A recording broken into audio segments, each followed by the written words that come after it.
There is a kind of strength that does not announce itself. It does not need attention, approval, or a room full of people to prove it exists. You can see it in the person who has been rejected and still walks forward. The person who has been betrayed but refuses to become bitter.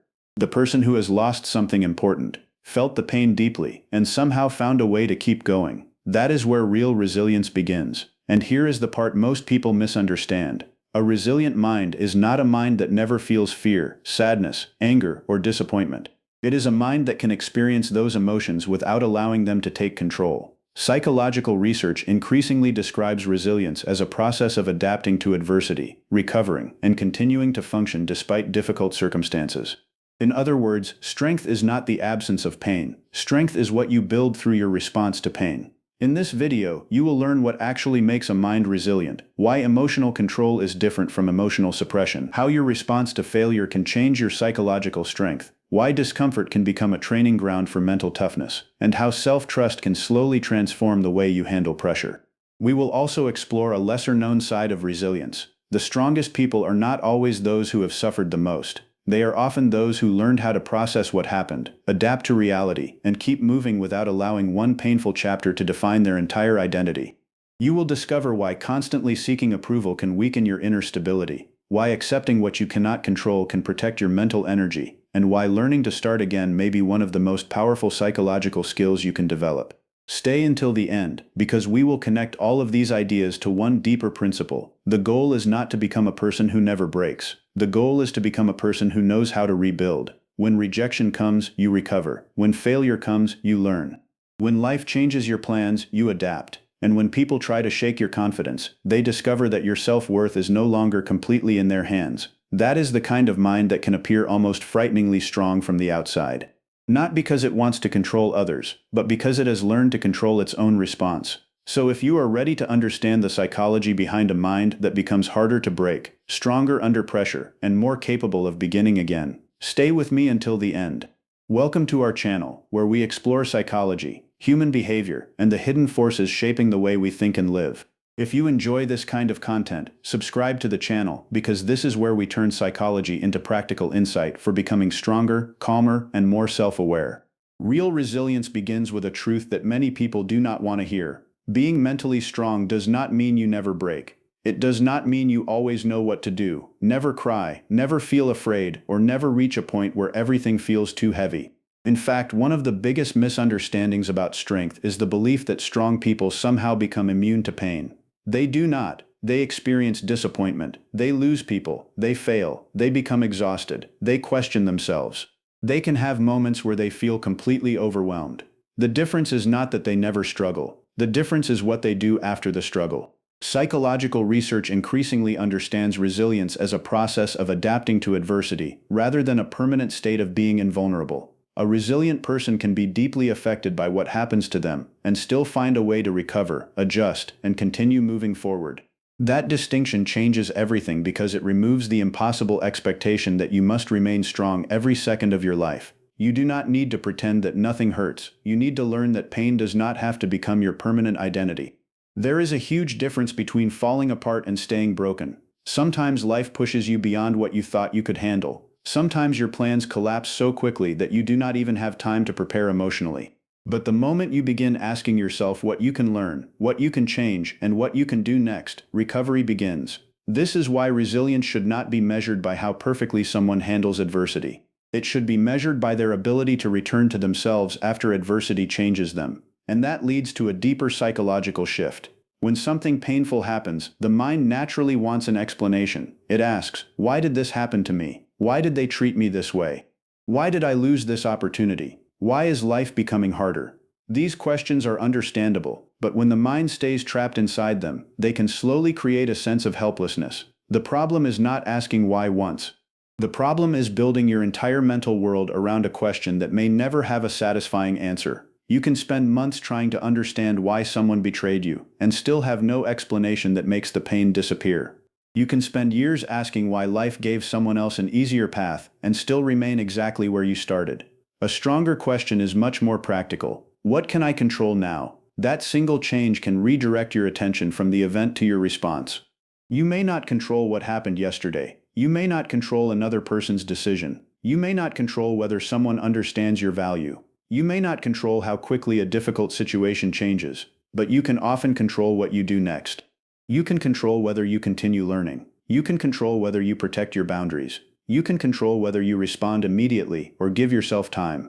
You can control whether one painful experience becomes a lesson or becomes a permanent definition of who you are. This does not mean pretending that circumstances do not matter. They do. Some situations are genuinely unfair, painful, and outside your control. Resilience does not deny reality. It teaches you where your influence begins. The event may be outside your control. Your next response usually is not.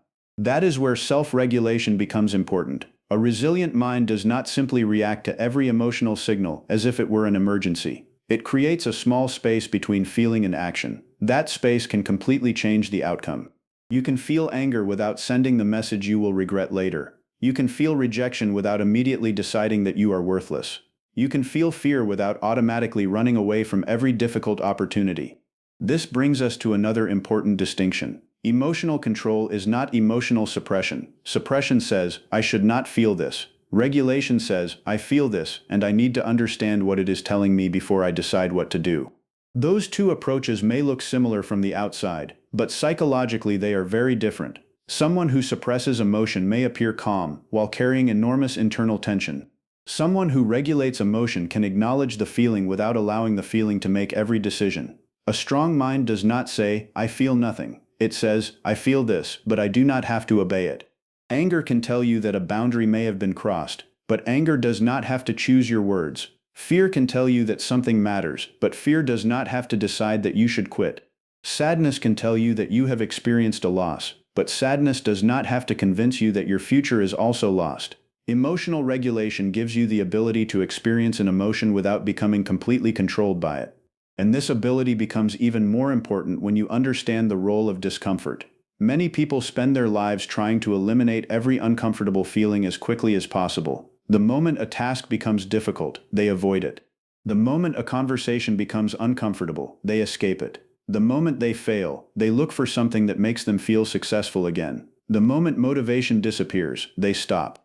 Avoidance can feel like relief, but constant avoidance can also teach the brain that discomfort is dangerous. Then even ordinary challenges can begin to feel overwhelming. The answer is not to deliberately create suffering or force yourself into extreme situations.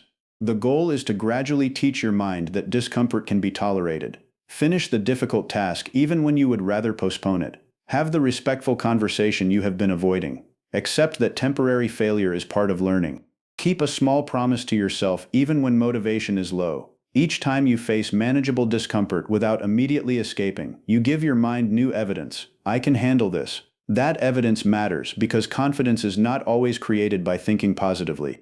Sometimes it is created by experience. You become more confident because you repeatedly discover that you can survive situations that once intimidated you. Over time, this begins to change your identity. Instead of seeing yourself as someone who needs everything to be easy, you begin seeing yourself as someone who can adapt when things become difficult. That identity becomes especially powerful when adversity attacks the things you normally use to define yourself. Many people unknowingly build their identity around external conditions. Their career makes them feel valuable. Their relationship makes them feel secure. Their social status makes them feel important. Other people's approval makes them feel worthy. Their achievements make them feel successful. There is nothing wrong with enjoying these things. The danger appears when you start believing that you are nothing without them. If your entire identity depends on success, failure can feel like personal destruction. If your identity depends entirely on a relationship, losing that relationship can feel like losing yourself. If your self-worth depends on approval, criticism can become emotionally devastating. Resilience becomes stronger when you develop an identity based on qualities that remain yours, even when circumstances change. Discipline, integrity, patience, courage, self-respect, consistency. These qualities do not guarantee an easy life, but they give you something stable to return to when life becomes unstable. You may lose a position, but you can still be disciplined. You may lose someone's approval, but you can still act with integrity. You may fail at something important, but you can still choose courage. The more your identity is connected to who you are rather than what you possess, the fewer external events can completely destabilize you. This also changes your relationship with other people's opinions. Resilient people are not necessarily people who do not care what anyone thinks. They are people who understand that caring and depending are not the same thing. You can value someone's opinion without making it the final authority over your self-worth. You can listen to criticism without automatically accepting every word as truth. You can be misunderstood without spending all your energy trying to convince everyone that you are a good person. The need to constantly explain yourself can become exhausting because it places your emotional stability in the hands of other people. If someone misunderstands you, you feel anxious. If someone criticizes you, you feel defensive. If someone rejects you, you feel worthless. Slowly, your inner world becomes dependent on external reactions. Resilience creates another option. You can say, I know who I am, I know why I made this decision, and I am willing to listen without abandoning myself. That does not mean becoming arrogant or isolated. In fact, emotional independence should never be confused with refusing support. Human beings are social, and supportive relationships can be an important protective factor during difficult periods. Strength does not mean carrying every burden alone. Sometimes strength means knowing when to reach out, who to trust, and when to accept help. The goal is not to need nobody. The goal is to avoid losing yourself simply because someone else is not available to validate you. And when adversity finally arrives, this kind of inner stability gives you a better chance of recovering without becoming a completely different person. Difficult experiences can change people. Sometimes they create bitterness, suspicion, and permanent defensiveness. A person gets hurt once and decides that nobody can ever be trusted again. They experience rejection and decide that vulnerability is weakness. They fail and decide that trying again is pointless. But adversity can also produce a different kind of transformation. It can teach boundaries.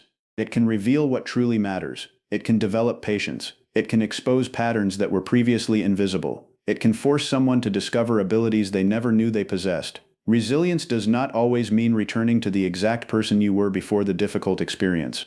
Sometimes recovery means becoming wiser because of what happened without allowing the experience to control the rest of your life. You may never forget the pain, but you can change your relationship with it. You can take the lesson without carrying the bitterness. You can remember the betrayal without allowing it to make every future relationship impossible. You can remember the failure without treating it as a prediction of everything that comes next. You can remember the difficult chapter while still understanding that it was only one chapter. And that is where resilience becomes something much deeper than simply surviving. It becomes the ability to take what happened, understand what it taught you, protect what needs protecting, release what no longer serves you, and continue building a life that is not controlled by your worst experiences.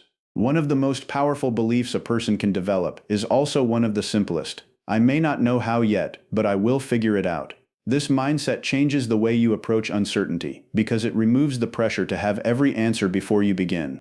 Many people wait for confidence, perfect information, or a guaranteed outcome before taking action. But life rarely provides certainty first. Sometimes you have to move while you are still confused. You have to make a decision while some questions remain unanswered. You have to begin again without knowing exactly where the road will lead. A resilient mind does not demand a complete map before taking the first step. It looks at the problem and asks, what can I do next? That question sounds simple, but psychologically it creates a completely different relationship with difficulty. Instead of seeing one huge problem that must somehow be solved immediately, you begin breaking it into smaller actions. If your career has collapsed, you do not need to rebuild your entire future tonight. You can update one skill, make one application, contact one person, or complete one useful task. If a relationship ends, you do not need to know how you will feel 6 months from now. You need to take care of yourself today. If you fail at something important, you do not need to prove that you can never fail again. You need to understand what went wrong and decide what the next attempt will look like. This is psychological flexibility in action. Instead of demanding certainty, you become willing to adapt as new information appears. You stop asking, how can I guarantee that everything will work? And start asking, what can I do with what I know right now? That shift is powerful because certainty is often impossible, but action is usually available. You may not control the final outcome, but you can influence the next decision. And when you repeatedly make useful decisions under uncertainty, you begin building something deeper than confidence. You build trust in your own ability to respond. That trust becomes even more important when motivation disappears, because motivation is one of the least reliable foundations for a strong life. There are days when you feel inspired and everything seems possible. Then there are days when even basic responsibilities feel heavy. If your entire life depends on feeling motivated, your progress will constantly rise and fall with your emotions. A resilient mind learns another skill: acting without waiting for the perfect emotional state. This does not mean forcing yourself to work endlessly or ignoring exhaustion. It means understanding that feelings and actions do not always have to move together. You can feel unmotivated and still complete one important task. You can feel uncertain and still take one step. You can feel tired and still maintain a basic routine. Small repeated behaviors matter because they teach your brain what kind of person you are becoming. Every time you keep a promise to yourself, even a small one, you create evidence that you can depend on yourself. Maybe you told yourself you would finish a task and you did. Maybe you promised yourself you would stop returning to a destructive pattern and you resisted the temptation. Maybe you decided to spend 20 minutes learning instead of wasting the entire evening. These moments may seem insignificant, but they accumulate. Self-trust is not created by making dramatic promises. It is created by repeatedly showing yourself that your words and actions can match. And when life becomes difficult, that internal trust can become a powerful psychological resource. You know that you may not always feel strong, but you have evidence that you can still act. You know that you may become afraid, but you have evidence that fear does not always stop you. You know that you may fail, but you have evidence that failure does not automatically end the story. This is why discipline can become part of resilience. Discipline is not simply about productivity. At a deeper level, it is about creating a relationship with yourself in which you do not constantly abandon your own intentions whenever discomfort appears. The more you practice that relationship, the more capable you become of moving through difficult periods without completely losing your direction. But even the most disciplined person eventually faces situations that cannot be fixed through effort alone. Some things simply happen. Someone leaves. A door closes. An opportunity disappears. A person makes a decision you cannot change. A past event becomes permanent. This is where acceptance becomes one of the most misunderstood forms of strength. Acceptance does not mean surrender. It does not mean saying, "I approve of what happened." It does not mean saying, "There is nothing I can do." Acceptance simply means recognizing reality as it is before deciding what to do with it. You can say, "This happened," without saying, "This should have happened." You can accept that someone rejected you without believing that you are unworthy. You can accept that a relationship ended without believing that you will never love again. You can accept that you made a mistake without deciding that you are a failure. The mind often creates unnecessary suffering by repeatedly arguing with facts that have already happened. It keeps replaying the conversation. It imagines different versions of the past. It thinks about what should have been said, what should have happened, and what another person should have done. Reflection can be useful when it leads to learning, but endless resistance to reality can consume enormous mental energy. Resilience requires a more precise separation. What happened, what can still be changed, and what must simply be accepted. That separation gives you back energy. If you cannot change the past, your energy may be better spent changing your next decision. If you cannot control another person's feelings, you can still control the boundaries you set. If you cannot undo a missed opportunity, you can still prepare for the next one. Acceptance does not make you passive. It allows you to stop wasting strength on battles that reality has already decided. And once you learn that, another difficult skill becomes possible: starting again. Starting again sounds inspiring when life is going well, but in reality it can be one of the hardest things a person ever has to do. Starting again means admitting that the previous version of your life did not work. It can mean rebuilding after a relationship ends, searching for a new direction after a career setback, changing your plans after an opportunity disappears, or accepting that a dream you invested years into may need to change. The painful part is not always the practical work. Sometimes the hardest part is letting go of the identity connected to what you lost. You were not simply in a relationship. You were someone who belonged to that relationship. You were not simply working toward a career. You were someone who imagined a future built around it. You were not simply pursuing a goal. You may have built your sense of worth around achieving it. When that chapter ends, the mind can ask, "Who am I now?" Resilience does not always provide an immediate answer. Sometimes it simply teaches you that you are allowed to become someone new. You can begin again without pretending that the past never mattered. You can respect what you lost while refusing to let it become the final definition of your life. You can carry the lesson without carrying the weight forever. And this is where resilience becomes especially powerful. A person who has learned how to start again becomes less terrified of losing one particular outcome. They understand that one door closing does not mean every door is gone. One rejection does not mean every future opportunity will reject them. One failed relationship does not mean they are incapable of connection. One career setback does not mean their useful years are finished. The mindset changes from "I must make this work" to "I will give this my best, but if it does not work, I will find another way." That does not make failure painless, it makes failure less final, and eventually, this creates a quality that other people may notice. This brings us back to the title. Why can a resilient person appear as if they scare people? Not because they are aggressive, not because they threaten anyone, not because they are trying to dominate every room they enter. The reason is much quieter. They become harder to manipulate. Approval has less control over them. Rejection has less control over them. Fear has less control over them. Temporary failure has less control over them. They can listen without immediately obeying. They can disagree without needing a dramatic confrontation. They can walk away without begging to be chosen. They can care about someone without making that person responsible for their entire emotional stability. When someone realizes that your self-worth cannot easily be turned up or down by their behavior, the relationship dynamic can change. This is not about becoming cold, it is about becoming internally stable. There is a major difference between being emotionally unavailable and being emotionally independent. An emotionally unavailable person may avoid vulnerability because they are afraid of being hurt. A resilient person can remain open while knowing that they will survive disappointment if it comes.